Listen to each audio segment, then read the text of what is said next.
আসসালামু আলাইকুম। কৃষি জানাশোনার পক্ষ থেকে আপনাদেরকে জানাই আন্তরিক শুভেচ্ছা ও অভিনন্দন।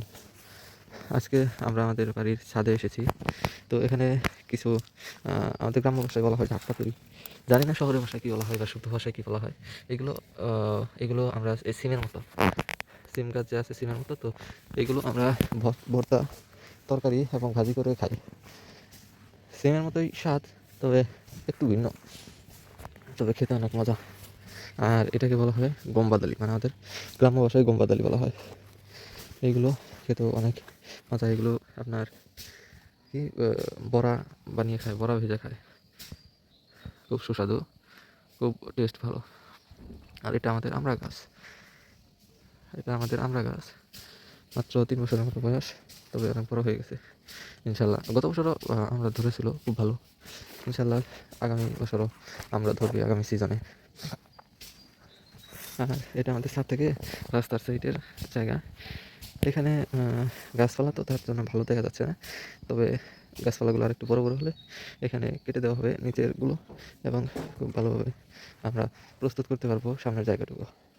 এটা সাজিনা গাছ, এটা কাঁঠাল গাছ, আপনারা তো চিনেন জানি, তবুও বলে দিচ্ছি। এটা হলো কামরাঙ্গা গাছ। আর ওখানে অনেক ধরনের গাছ আছে। তো ওটা হলো রাস্তার সাইড। আর এই যে এখন আপনাকে যা দেখাবো, এটা হলো বাড়ির ভিতরের সাইড। সিঁড়ির মধ্যে ওই ঢাকপাতুরি গাছ, সিম গাছ দিয়ে দেওয়া হয়েছে, তো তার জন্য সিঁড়িটা একটু আবদ্ধ হয়ে রয়েছে। এটা হলো সিম, হ্যাঁ এটা হলো সিম গাছ, সিমের ফুল এবং অল্প কিছু সিম ধরেছে। আর এটা হলো একটা ফুল গাছ, মাধবীলতা ফুল। ফুলগুলো এই তো সুন্দর কলি ধরেছে, দেখতে পাচ্ছেন। খুব অল্প কিছু ফুল ধরেছে। প্রথমে ফুলগুলোর রং সাদা থাকে এবং পরবর্তীতে সেগুলো এইরকম আকার ধারণ করে, দেখতেও খুব সুন্দর লাগে।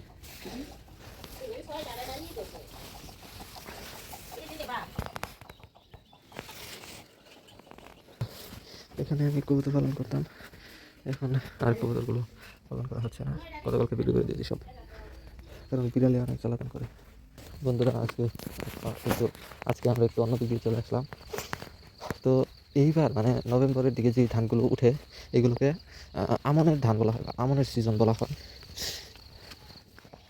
আর যে ধানগুলো এই শীত যাওয়ার শেষের দিকে রোপণ করা হবে, সেগুলোকে বোরোর সিজন বলা হয়। তো বোরোর সময় সাধারণত পানি থাকে না, কিন্তু শেষের দিকে পানি হয়। বোরোর শেষের দিকে হালকা পাতলা বৃষ্টি হয়, তো তখন পানি হয়।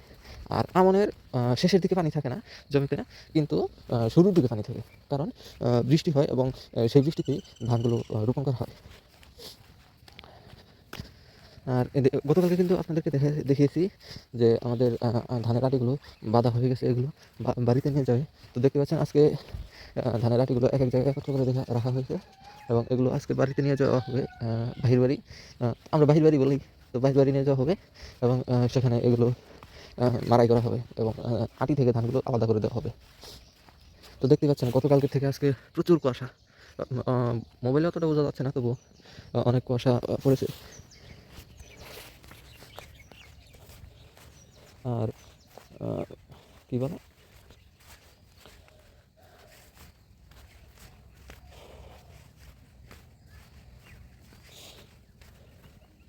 আজকে আমরা গাছের গুঁড়িগুলো তুলে দিব ইনশাল্লাহ। একটা গাছের গুঁড়ি রয়েছে, ওই গাছের গুঁড়িটা উঠাই দিতে হবে। এইটা গতকালকে তুলছে, তাহলে এখানে একটা গাছের গুঁড়ি ছিল, তো ওইটা তুলে ফেলা হয়েছে।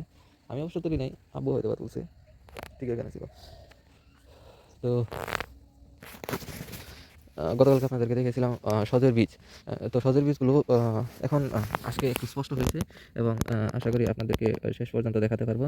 এবং এগুলো দিয়ে গতকালকে বলেছি যে খুব ভালো ভর্তা করা যায়, এবং এগুলো টেস্ট থাকে আলাদা। বিশেষ করে শীতের দিনের যে সবজিগুলো, এই সবজিগুলো খুব ভালো, কারণ এই সবজিগুলো সারা বছর তো পাওয়া যায় না, তো শীতের দিনে একমাত্র পাওয়া যায়। যার কারণে এই সবজিগুলোর মান এবং স্বাদ অনেক ভালো।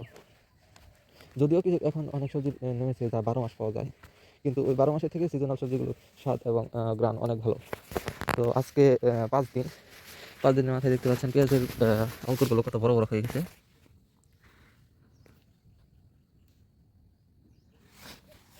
আর মূলার বীজগুলো খুব ভালোভাবে জ্বালিয়ে গেছে। এগুলো সর্বোচ্চ আর 7 থেকে 8 দিনের মতো থাকবে, তারপরে উঠিয়ে ফেলা হবে এবং খাওয়ার জন্য উপযুক্ত হয়ে যাবে। আর এই আলু গাছগুলো খুব ভালো পাতা দিয়ে দিয়েছে, আশা করি আলু গাছগুলো খুব ভালোভাবে ফল দেবে এবং খুব ভালোভাবে থাকে। তো কিছু কিছু আলু আবার এই যে অনেকে বের করে ফেলেছে, অনেকে বলতে মানে ওই যাতে চিকা বা ইঁদুর আসে, তো তারা বের করে ফেলেছে। এবং গত পরশু দিন আপনাদেরকে আমার কাকার জমির পেঁয়াজ দেখেছিলাম, তো আজকে আবার দেখাই। দেখতে পাচ্ছেন কাকার জমির পেঁয়াজগুলো খুব ভালোভাবে আমাদের থেকে বড় বড় হয়ে গেছে, কারণ উনি রোপণই করেছে আমাদের আগে। আর বিলাতি গাছ বা মিষ্টি কুমড়া গাছগুলো খুব ভালোভাবেই হচ্ছে, কারণ এগুলোর মধ্যে কাকা তার গরু আছে, তো তো সেখান থেকে গোবর এনে দেয়, যা জৈব সার হিসেবে কাজে লাগে। এবং এই জৈব সার খুব উপকারী সবজি চাষের জন্য। আমাদের রাসায়নিক সারের মধ্যে ইউরিয়া, পটাশ, মাইকা এগুলো তো আছে, কিন্তু এগুলো থেকে জৈব সারগুলো দিলে খুব ভালো রোপণ হয় এবং গাছেরও তেমন কোনো ক্ষতি হয় না। তবে পোকামাকড়ের সময় তো রাসায়নিক পদার্থ দিতে হবে, এটা স্বাভাবিক।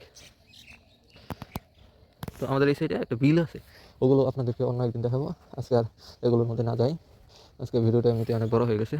আশা করি ভালো আছেন, ভালো থাকবেন, ভালো রাখবেন, সুস্থ রাখবেন আপনার চারিপাশ। আমাদের কৃষি জানাশোনার পক্ষ থেকে আপনাকে স্বাগতম। লাইক এবং সাবস্ক্রাইব করে আমাদের পাশে থাকবেন ইনশাআল্লাহ।